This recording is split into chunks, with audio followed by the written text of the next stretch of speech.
ಸುಮಲತಾ ಏನ್ ನಿರ್ಧಾರ ತಗೊಳ್ತಾರೆ? ಇಡೀ ಮಂಡ್ಯದ ರಣಕಣ ಇವತ್ತು ನಿಂತಿರೋದು. ನಾಳೆ ಸುಮಲತಾ 3ನೇ ತಾರೀಕು ಮಂಡ್ಯದಲ್ಲಿ ಹೋಗಿ ಹೇಳ್ತೀನಿ ಅಂತ ಹೇಳಿದ್ದಾರೆ. ಸೊ ಅಲ್ಲೊಂದು ಸಮಾವೇಶ ಕರೆದು ಅವರ ನಿರ್ಧಾರವನ್ನ ಹೇಳ್ತೀನಿ ಅಂತ ಹೇಳಿದ್ದಾರೆ. ಏನ್ ಹೇಳ್ತಾರೆ ಸುಮಲತಾ ಮಂಡ್ಯದಲ್ಲಿ ಅನ್ನುವಂಥದ್ದು,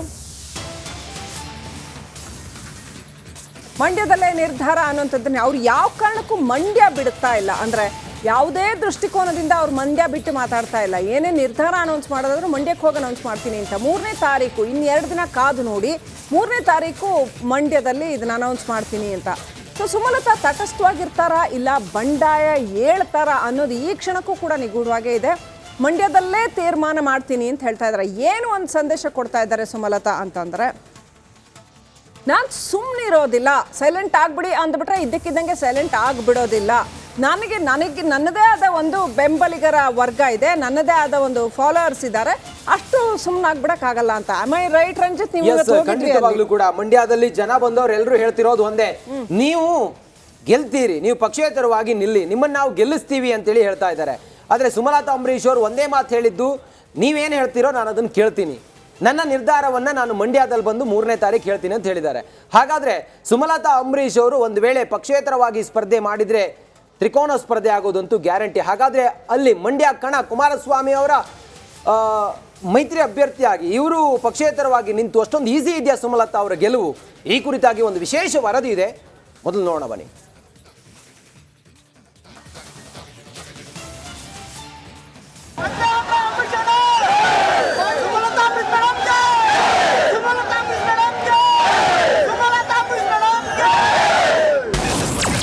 ಮಂಡ್ಯ ಕದನದೋಳ್ ಸಂಧಾನವೋ ಸಮರವೋ? ಎಸ್, ಇಂಡಿಯಾ ಅಂದ್ರೆ ಮಂಡ್ಯ ಅಂತಲೇ ಫೇಮಸ್ಸು. ಮಂಡ್ಯ ಅಂದ್ರೆ ಗಲ್ಲಿ ರಾಜಕೀಯದಿಂದ ಹಿಡಿದು ದಿಲ್ಲಿ ರಾಜಕೀಯವರೆಗೂ ಒಂದು ಹವಾ ಇದೆ. ಲೋಕಸಭೆ ಚುನಾವಣೆಗೆ ಕೇವಲ 26 ದಿನ ಮಾತ್ರ ಬಾಕಿ ಇದೆ. 2 ಪಕ್ಷಗಳಿಂದಲೂ ಅಭ್ಯರ್ಥಿಗಳನ್ನ ಘೋಷಣೆ ಮಾಡಲಾಗಿದೆ. ಆದ್ರೆ ಮಂಡ್ಯ ಕಿಚ್ಚು ಮಾತ್ರ ಇನ್ನೂ ಆರಿಲ್ಲ. ಬಿಜೆಪಿ ಟಿಕೆಟ್ ನಿರೀಕ್ಷೆಯಲ್ಲಿದ್ದ ಸುಮಲತಾಗೆ ಟಿಕೆಟ್ ಮಿಸ್ ಆಗಿದ್ದು, ಇಂದು ಸುಮಲತಾ ಸ್ವಾಭಿಮಾನಿ ಸಭೆ ಕರೆದಿದ್ರು.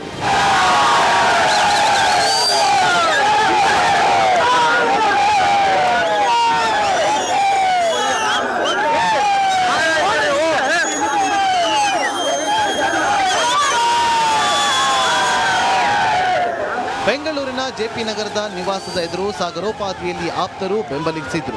ಈ ವೇಳೆ ಅಭಿಮಾನಿಗಳನ್ನ ಕಂಡು ಸುಮಲತಾ ಭಾವುಕರಾದ್ರು. ಸಂಸದೆ ಸುಮಲತಾ ಪರ ಆಪ್ತರು ಮತ್ತು ಅಭಿಷೇಕ್ ಅಭಿಮಾನಿಗಳನ್ನ ಉದ್ದೇಶಿಸಿ ಮಾತನಾಡಿದ್ರು.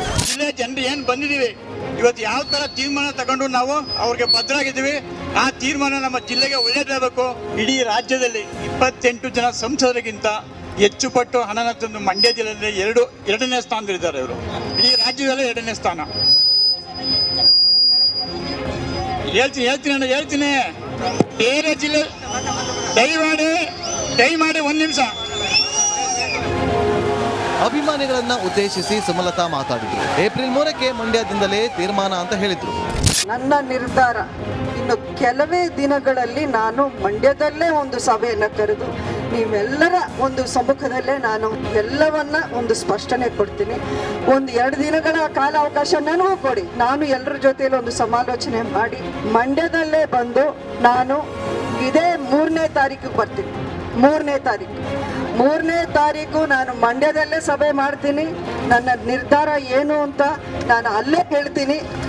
ನಿಮ್ಮೆಲ್ಲರ ಆಶೀರ್ವಾದ ಪಡಿತೀನಿ. ಒಟ್ಟಾರೆ ಮಂಡ್ಯದಲ್ಲಿ ಏಪ್ರಿಲ್ 3ಕ್ಕೆ ತಮ್ಮ ನಿರ್ಧಾರ ತಿಳಿಸಲಿದ್ದಾರೆ. ಮಂಡ್ಯದಿಂದಲೇ ಮತ್ತೆ ಪಕ್ಷೇತರವಾಗಿ ಸ್ಪರ್ಧಿಸ್ತಾರೋ ಅಥವಾ ಕುಮಾರಣ್ಣಗೆ ಸಪೋರ್ಟ್ ಮಾಡ್ತಾರೋ ಅನ್ನೋದನ್ನ ಕಾದು ನೋಡಬೇಕಿದೆ.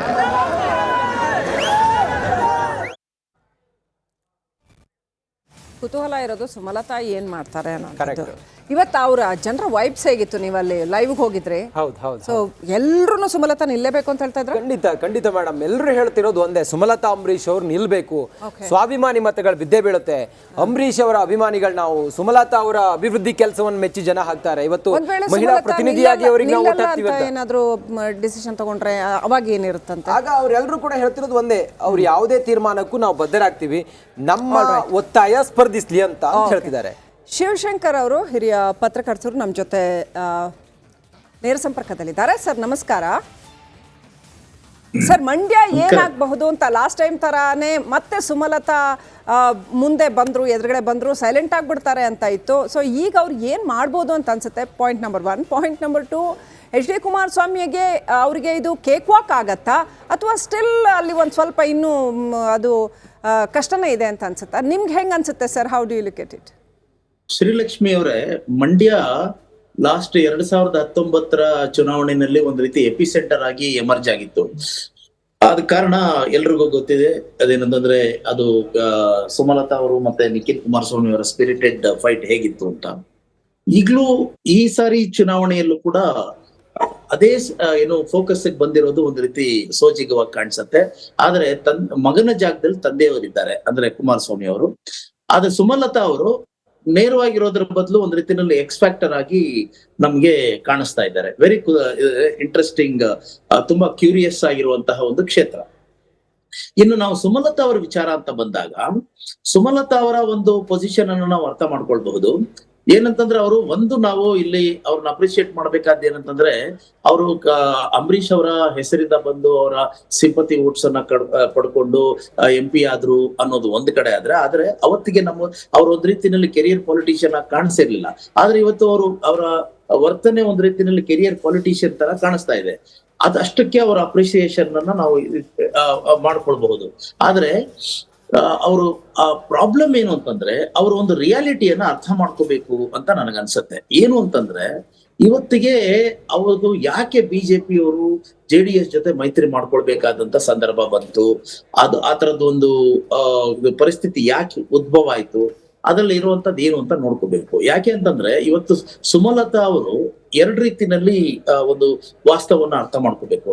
ಈ ಮೈತ್ರಿ ಮಾಡ್ಕೊಳ್ಳೋದಕ್ಕೆ ಮುಂಚೆ ಬಿಜೆಪಿಯವರು they were in favor of fielding Sumalatha ಇಲ್ಲಿ ಮಂಡ್ಯದಲ್ಲಿ. ಆದ್ರೆ ನಮಗ್ ಗೊತ್ತಾಗ್ತಾ ಇರೋದು ಏನಂತಂದ್ರೆ, ಅಲ್ಲಿ ಸರ್ವೆ ರಿಪೋರ್ಟ್ಸ್ ಸ್ಟಡೀಸ್ ಎಲ್ಲ ಏನ್ ಬರ್ತಾ ಇದೆ ಅಂದ್ರೆ, ಅಷ್ಟು ಪ್ರಬಲವಾಗಿ ಇವರಿಗೆ ಬಂದಂಗಿಲ್ಲ. ಅದಕ್ಕೋಸ್ಕರ ಅವರು ಆಲ್ಟರ್ನೇಟಿವ್ ನೋಡ್ಬೇಕಾಯ್ತು. ಎರಡನೇದು, ಇವ್ರು ಏನ್ ಮಾಡಿದ್ರು ಅಂದ್ರೆ, ಬಿಜೆಪಿ ಅವರಿಗೆ ಇಲ್ಲಿ ಸೌತ್ ಕರ್ನಾಟಕ, ಅದರಲ್ಲೂ ಮಂಡ್ಯದಲ್ಲಿ ಅಂದ್ರೆ ಒಕ್ಕಲಿಗ ಬೆಲ್ಟ್ ಅಲ್ಲಿ ಇನ್ರೋಡ್ಸ್ ಮಾಡಕೊಳಕ್ ಆಗ್ಲಿಲ್ಲ. ಅದಕ್ಕೋಸ್ಕರ ಏನ್ ಮಾಡಿದ್ರು, ಸುಮಲತಾ ಅವ್ರನ್ನ ಕರೆಕ್ಟ್ ಆಗಿ ಇವತ್ತಿಗೆ 1 ವರ್ಷದ ಹಿಂದೆ ಅಂದ್ರೆ ಅಸೆಂಬ್ಲಿ ಎಲೆಕ್ಷನ್ ಮುಂಚೆ ಅವ್ರನ್ನ ಮೆಂಬರ್ ಆಗಿ ತಗೊಂಡು, ಅವರು ಇಂಡಿಪೆಂಡೆಂಟ್ MP ಅಲ್ವಾ, ಅವ್ರನ್ನ ಕೋ ಮೆಂಬರ್ ಆಗಿ ತಗೊಂಡು ಅವ್ರಿಗೆ ಒಂದು ವರ್ಚುವಲ್ ಆಗಿ ಲೀಡರ್ಶಿಪ್ ಕೊಟ್ರು. ಅಂದ್ರೆ ಅಸೆಂಬ್ಲಿ ಎಲೆಕ್ಷನ್ಸ್ಗೆ ಒಂದು ಟಾಸ್ಕ್ ಕೊಟ್ರು. ಅವತ್ತು ಅವರು ಲೀಡರ್ಶಿಪ್ ಅನ್ನು ಅಕ್ಸೆಪ್ಟ್ ಮಾಡ್ಕೊಂಡು ಒಂದು ಜವಾಬ್ದಾರಿಯನ್ನ ತಗೊಂಡು ಈ 1-2 ಸೀಟನ್ನ ಅಲ್ಲಿ ಗೆಲ್ಸಿದ್ದಿದ್ರೆ ಪರಿಸ್ಥಿತಿ ಈ ತರ ಇರ್ತಾ ಇರ್ಲಿಲ್ಲ. ಅಂದ್ರೆ JDS ಬಿಜೆಪಿ ಜೊತೆ ಮೈತ್ರಿ ಮಾಡ್ಕೊಳ್ಳೋ ಪ್ರಮೇಯನೇ ಬರ್ತಾ ಇರ್ಲಿಲ್ಲ. ಈ ಸುಮಲತಾ ಅವರಿಗೆ ಇವ್ರ ಚಾಯ್ಸ್ ಅವ್ರಿಗೇನೆ, ಇವ್ರು ಹೇಳದವ್ರಿಗೇನೆ ಟಿಕೆಟ್ ಕೊಟ್ರು. ಈಗ ಮೇಲ್ಕೋಟೆ, ಶ್ರೀರಂಗಪಟ್ಟಣ ಇಲ್ಲೆಲ್ಲ ಅಲ್ಲಿ ಏನಾದ್ರೂ ಇವ್ರು ಗೆಲ್ಸಿದ್ದಿದ್ರೆ ಒಂದ್ ರೀತಿನಲ್ಲಿ ಪ್ರಬಲವಾಗಿ ಇವರು ಎಮರ್ಜ್ ಆಗ್ತಾ ಇದ್ರು, ಇವರೇ ಕ್ಯಾಂಡಿಡೇಟ್ ಆಗುವಂತ ಒಂದು ಸಾಧ್ಯತೆ ಇರ್ತಾ ಇತ್ತು. ಅದು ಆಗ್ಲಿಲ್ಲ. ಅದಕ್ಕೋಸ್ಕರನೇ ಬಿಜೆಪಿ JDS ಜೊತೆ ಮೈತ್ರಿ ಮಾಡ್ಕೊಳ್ತು ಅನ್ನುವಂತ ವಾಸ್ತವನ ಇವರು ಅರ್ಥ ಮಾಡ್ಕೋಬೇಕು. ಇನ್ನೊಂದು ವಿಚಾರ ಏನಂತಂದ್ರೆ, ಸುಮಲತಾ ಅವರು 2019 ಎಲೆಕ್ಷನ್ ಅಲ್ಲಿ ಗೆದ್ರು. ಆದ್ರೆ ಅವ್ರು ಇಂಡಿಪೆಂಡೆಂಟ್ ಕ್ಯಾಂಡಿಡೇಟ್ ಆಗಿ ಗೆದ್ದಿದ್ದಾರೆ. She was independent on only record ಅಷ್ಟೇನೆ. ವಾಸ್ತವವಾಗಿ she was A consensus candidate of Congress, BJP and also JDS. ಯಾಕೆ ಅಂತಂದ್ರೆ, ಅಲ್ಲಿ ಯಾವ ತರ ಡ್ರಾಮಾಟಿಕ್ ಆಗಿ ಡೆವಲಪ್ಮೆಂಟ್ ಬಂತು ಅಂತಂದ್ರೆ, ಬಿಜೆಪಿ ಅವರು ಓಪನ್ ಆಗಿ ಅವ್ರಿಗೆ ಸಪೋರ್ಟ್ ಮಾಡಿದ್ರು. ಅವರು ಕ್ಯಾಂಡಿಡೇಟ್ ಹಾಕ್ಲಿಲ್ಲ ಬಿಜೆಪಿ ಅವರು ಸುಮಲತಾ ಅವ್ರ ಎದುರುಗಡೆ. ಯಡಿಯೂರಪ್ಪ ಅವ್ರು ಬಂದು ಅವರಿಗೆ ಓಪನ್ ಆಗಿ ಕ್ಯಾನ್ವಾಸ್ ಮಾಡಿದ್ರು.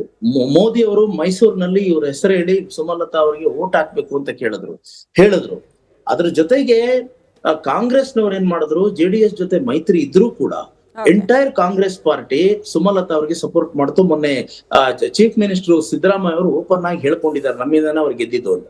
ಜೊತೆಗೆ JDS ಅಲ್ಲೂ ಕೂಡ ನಿಖಿಲ್ ಕುಮಾರಸ್ವಾಮಿ ಅವರು ಅವರ ಕ್ಯಾಂಡಿಡೇಟ್ ಆಗಿದ್ರು, A section of JDS worked for Sumalatha. ಇಷ್ಟೆಲ್ಲ ಸಪೋರ್ಟ್ ಇದ್ದಿದ್ರಿಂದ ಅವ್ರು ಗೆಲ್ಲೋದಕ್ಕೆ ಸಾಧ್ಯ ಆಯ್ತು. ಈಗ ಅವ್ರು ಯಾರು ಅವ್ರ ಸಪೋರ್ಟ್ ಬರಲ್ಲ ಇವಾಗಿನ ಎಲೆಕ್ಷನ್ ಅಲ್ಲಿ. ಹಾಗಾಗಿ ಏಕಾಂಗಿಯಾಗಿ ಸುಮಲತಾ ಗೆಲ್ಲೋದು it's A very very tall order. ಈ ವಾಸ್ತವವನ್ನ ಸುಮಲತಾ ಅವರು ಕೂಡ ಅರ್ಥ ಮಾಡ್ಕೊಳ್ಬೇಕು. ಅವ್ರು ಸಾಕಷ್ಟು ಬುದ್ಧಿವಂತರಿದ್ದಾರೆ, ಆಮೇಲೆ ಕೆಲಸನೂ ಮಾಡಿದ್ದಾರೆ ಮಂಡ್ಯದಲ್ಲಿ. ಅವರಿಗೆ ಲೋಕಸಭಾದಲ್ಲಿ ಅವ್ರು ಮಾತಾಡಿದಂತಹ ಮಾತುಗಳು ಅಂದ್ರೆ ಸ್ಪೀಚಸ್ ಇದೆಲ್ಲ KRS ಪರವಾಗಿ ಮಾತಾಡಿದ್ದು ಬಹಳ ಚೆನ್ನಾಗಿದೆ. ಸರ್, ಫೈನಲಿ ಕುಮಾರಸ್ವಾಮಿ ಅವ್ರು ಏನಾದರೂ ಬಂದರೆ, ಅವ್ರು ಆರಾಮವಾಗಿ ಗೆದ್ದರೆ ಅವರು ಮಂಡ್ಯಕ್ಕೆ ಇಷ್ಟು ವರ್ಷ ಏನೊಂದು ಮೈ ಶುಗರ್ ಫ್ಯಾಕ್ಟ್ರಿ ಇರ್ಬೋದು, ಅಥವಾ ಮಂಡ್ಯ ಹೆಂಗಾಗ್ಬಿಟ್ಟಿದೆ ಅಂದರೆ 2 ಮಹಾನಗರಗಳ ನಡುವಿನ ಒಂದು ದೊಡ್ಡ ಹಳ್ಳಿ ಆಗ್ಬಿಟ್ಟಿದೆಯಲ್ಲ, ಅದನ್ನ ಏನಾದರೂ ಬದಲಾಯಿಸ್ತಾರೆ ಅಂತ ಅನ್ಸುತ್ತಾ? ಅವ್ರು ನಿಜವಾಗ್ಲೂ ಒಂದು ಮಂಡ್ಯನ ಒಂದು ದೊಡ್ಡ ಮಟ್ಟಕ್ಕೆ ತಗೊಂಡು ಹೋಗ್ತಾರೆ ಅಂತ ಅನ್ಸುತ್ತಾ, ಅಥವಾ ಒನ್ಸ್ ಅಗೇನ್ ಅದು ಜಾತಿ ರಾಜಕಾರಣ ಮತ್ತು ವ್ಯಕ್ತಿ ಆಧಾರಿತ ರಾಜಕಾರಣಕ್ಕೆ ಮತ್ತೆ ಸೀಮಿತ ಆಗುತ್ತೆ ಅಂತ ಅನ್ಸುತ್ತಾ? ಇಲ್ಲಿ ಕುಮಾರಸ್ವಾಮಿ ಅವರು ಮೊದಲನೇದಾಗಿ ಇಲ್ಲಿ ಗೆಲ್ಲಬೇಕಾಗಿದೆ. ಯಾಕೆಂದ್ರೆ ನಾವು ರಾಜಕೀಯದಲ್ಲಿ ಇದು ಯಾವ್ದನ್ನು ಕೂಡ ಟೇಕನ್ ಫಾರ್ ಗ್ರಾಂಟೆಡ್ ಅಂತ ಅನ್ಕೊಳ್ಳೋಂಗಿಲ್ಲ. ಅದರಲ್ಲೂ ಕೂಡ ಕುಮಾರಸ್ವಾಮಿ ಅವರಲ್ಲದೆ ಇನ್ಯಾರು ಇದನ್ನ ಚೆನ್ನಾಗಿ ಅರ್ಥ ಮಾಡ್ಕೊಳ್ಳೋದಕ್ಕೆ ಸಾಧ್ಯ ಇಲ್ಲ. ಯಾಕೆಂದ್ರೆ ಅವ್ರ ಕುಟುಂಬ, ಅವ್ರ ತಂದೆಯವರಾಗ್ಬೋದು, ಅವ್ರಾಗ್ಬೋದು, ಅವ್ರ ಮಗ ಆಗ್ಬೋದು, ಅವರೆಲ್ಲರೂ ಸೋಲನ್ನ ಹೇಗೆ ಯಾವ್ಯಾವ ಸನ್ನಿವೇಶದಲ್ಲಿ ಆ ಸೋಲಿನ ರುಚಿಯನ್ನ ಕಂಡಿದ್ದಾರೆ ಅನ್ನೋದನ್ನ ನಾವು ನೋಡಿದ್ದೀವಿ. ಈಗ ಕುಮಾರಸ್ವಾಮಿ ಅವ್ರಿಗೂ ಅಷ್ಟೇನೆ, ಇಲ್ಲಿ ಏನಂತಂದ್ರೆ ಮಂಡ್ಯ ಅನ್ನೋದು ಕೇಕ್ ವಾಕ ಅಂತ ಕೇಳೋದು. ಕೇಕ್ ವಾಕ್ ಆಗೋದಕ್ಕೆ ಸಾಧ್ಯ ಇಲ್ಲ. ಅವ್ರು ಸ್ವಲ್ಪ ಎಚ್ಚರವಾಗಿ ತುಂಬಾ ಕಷ್ಟಪಟ್ಟೇನೆ ಅವ್ರು ಗೆಲ್ಬೇಕಾದ ಪರಿಸ್ಥಿತಿ ಇದೆ. ಯಾಕೆ ಅಂತಂದ್ರೆ yes, Mandya is strong hold of JDS. ಅದು ಭದ್ರಕೋಟೆ ನಿಜ. ಅಲ್ಲಿನ ಜನಗಳಿಗೆ ಜೆಡಿಎಸ್ ಗೆ ಬೆಂಬಲಿಸಬೇಕು, ಜೆಡಿಎಸ್ ಬೇಕಾಗಿದೆ ಅವರಿಗೆ. ಆದ್ರೆ ಜೆಡಿಎಸ್ ಅಂತ ಬಂದಾಗ ಜೆಡಿಎಸ್ ಕುಟುಂಬದವರೇ ಯಾಕೆ ಆಗ್ಬೇಕು ಅನ್ನೋ ಒಂದು ಪ್ರಶ್ನೆ ಬರುತ್ತೆ ಅಲ್ಲಿ. ಏನಂತಂದ್ರೆ ಜೆಡಿಎಸ್ ನಮಗ್ ಬೇಕು, ದೇವೇಗೌಡರು ಒಕ್ಕಲಿಗ ಸಮುದಾಯಕ್ಕೆ ಸಾಕಷ್ಟು ಸೇವೆ ಸಲ್ಲಿಸಿದ್ದಾರೆ, ಅವ್ರನ್ನ ನಾವು ಬೆಂಬಲಿಸಬೇಕು ಅನ್ನೋದು ಖಂಡಿತ ಅವ್ರ ಸೆಂಟಿಮೆಂಟ್ ಇದೆ. ಹಾಗಂತ ಅವ್ರ ಕುಟುಂಬದವರೇ ಬಂದ್ಬಿಟ್ರೆ, ಕುಮಾರಸ್ವಾಮಿ ಅವರು, ಅವ್ರ ಮಗ ಇಲ್ಲ ಅವ್ರ ಅಣ್ಣನ ಮಗ ಹಿಂಗೆ ಆದ್ರೆ ಹೇಗೆ ಅನ್ನೋದ್ರ ಬಗ್ಗೆ ಅವ್ರಿಗೆ ಅಸಮಾಧಾನ ಇದೆ. ಇದನ್ನ ಕುಮಾರಸ್ವಾಮಿ ಅವರು ಯಾಕೆ ಅರ್ಥ ಮಾಡ್ಕೊಳ್ತಾ ಇಲ್ವೋ ನನಗೆ ಅರ್ಥ ಆಗ್ತಾ ಇಲ್ಲ. ಯಾಕಂದ್ರೆ 2019ರಲ್ಲಿನ ಪರಿಸ್ಥಿತಿ ಇದನ್ನೆಲ್ಲ ನೋಡ್ಕೊಂಡಾಗ ರಾಮನಗರದಲ್ಲಿ ನಿಖಿಲ್ ಕುಮಾರಸ್ವಾಮಿ ಅವರ ಜನ ಸೋಲ್ಸಿದ ರೀತಿ ನೋಡಿದ್ರೆ, ಇಲ್ಲಿ ಆ ಒಂದು ಸತ್ಯವನ್ನ ಇವರು ತಗೋಬೇಕಂದ್ರೆ ಆ ಮೆಸೇಜ್ ಅನ್ನ ತಗೋಬೇಕಾಗಿತ್ತೇನೋ ಅಂತ. ಅದ್ರ ಪಾರ್ಟಿ ಬೇಕಾಗಿದೆ ಅವರಿಗೆ, ಅದ್ರ ಕುಟುಂಬ ರಾಜಕಾರಣಕ್ಕೆ ಅಲ್ಲಿನ ಜನ ವಿರೋಧ ಇದ್ದಾರೆ ಅನ್ನೋದನ್ನ ಅರ್ಥ ಮಾಡ್ಕೋಬೇಕಾಗಿದೆ. ಅದ್ರ ಜೊತೆಗೆ ಇನ್ನೊಂದು ಅವ್ರಿಗೆ ಭರವಸೆ ಏನಿದೆ, ಫಸ್ಟ್ CS ಪುಟ್ಟರಾಜು ಅವ್ರನ್ನ ಅಭ್ಯರ್ಥಿ ಅಂತ ಪ್ರೊಜೆಕ್ಟ್ ಮಾಡಿದ್ರು, ಕೊನೆಗೆ ಇವರೇ ಬಂದಿದ್ದಾರೆ. ಸೊ ಹಾಗಾಗಿ ಇಟ್ಸ್ ಎ ಟ್ರಿಕ್ಕಿ ಪ್ರಪೋಸಿಷನ್ ಅಂತ ನನಗನ್ಸುತ್ತೆ Srilakshmi. Thank you sir, thank you. Okay, ಇನ್ನು ಇವತ್ತು ನೂರಾರು ಜನ ಅಂಬರೀಷ್ ಅಭಿಮಾನಿಗಳು ಬಂದಿದ್ರು. ಹಾಗಾದ್ರೆ ಅವ್ರ ತೀರ್ಮಾನ ಏನು ಫೈನಲಿ ಅನ್ನೋದನ್ನ ಈಗ ನಮ್ಮ ಜೊತೆಲಿ ಮಾತಾಡೋದಕ್ಕೆ ಅಂಬರೀಷ್ ಅಭಿಮಾನಿಗಳ ಸಂಘದ ಅಧ್ಯಕ್ಷರಾಗಿರುವ ಸೋಮಶೇಖರ್ ಅವರು ಸಂಪರ್ಕದಲ್ಲಿದ್ದಾರೆ. ಸೋಮಶೇಖರ್ ಅವರೇ ನಮಸ್ಕಾರ. ಸರ್ ನಮಸ್ತೆ. ಸರ್ ನಮಸ್ಕಾರ. ಸೋಮಶೇಖರ್ ಅವರೇ, ನಿಮ್ಮ ಜೊತೆಲಿ ನಾನು ಇದ್ದೆ ಇವತ್ತು. ಸರ್ ನಮಸ್ಕಾರ. ನಮಸ್ಕಾರ. ತಾವು ಏನು ತೀರ್ಮಾನಕ್ಕೆ ಬಂದ್ರಿ ಅಂಬರೀಷ್ ಅಭಿಮಾನಿಗಳು ಎಲ್ಲರೂ ಕೂಡ ಇವತ್ತು? ಹೇಳಿ ಸರ್.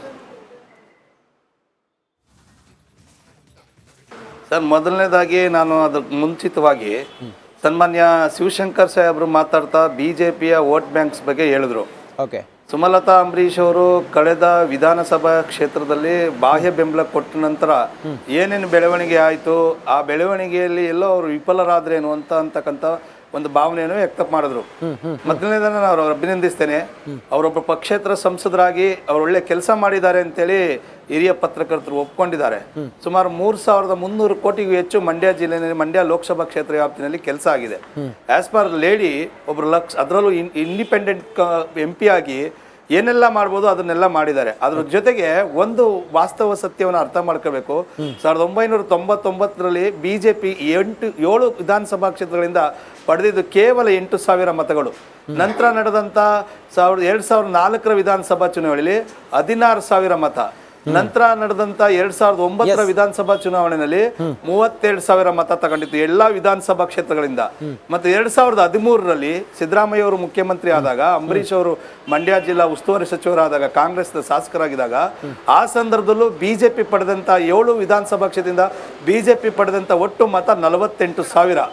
ಆದ್ರೆ 2019ರ ಲೋಕಸಭಾ ಸದಸ್ಯರಾಗಿ ಸುಮಲತಾ ಅಂಬರೀಷ್ ಅವರು ಆಯ್ಕೆ ಆದ್ಮೇಲೆ ಮಂಡ್ಯ ಜಿಲ್ಲೆಯಲ್ಲಿ, ಅದರಲ್ಲೂ BJPಗೆ ಸುಮಲತಾ ಅಂಬರೀಷ್ ಅವರು ಬಾಹ್ಯ ಬೆಂಬಲ ಕೊಟ್ಟ ಮೇಲೆ ಎಲ್ಲ 7 ವಿಧಾನಸಭಾ ಕ್ಷೇತ್ರಗಳಿಂದ ಒಟ್ಟು ಪಡೆದಿರುವ BJP ಒಟ್ಟು ಮತ 2,97,000 ಮತಗಳು. ನಿಜ, ಅದನ್ನ ಯಾರು ಅಲ್ಲಗಳಿತಾ ಇಲ್ಲ ಸೋಮಶೇಖರ್ ಅವರೇ, ಅದನ್ನ ಯಾರು ಅಲ್ಲಗಳಿತಾ ಇಲ್ಲ. ನಿಜ, ಆನೆ ಬಲವನ್ನ ತಂದ್ರು ತಮ್ಮ ರಾಜಕಾರಣಕ್ಕೆ ಮತ್ತೆ BJPಗೆ. ರೈಟ್.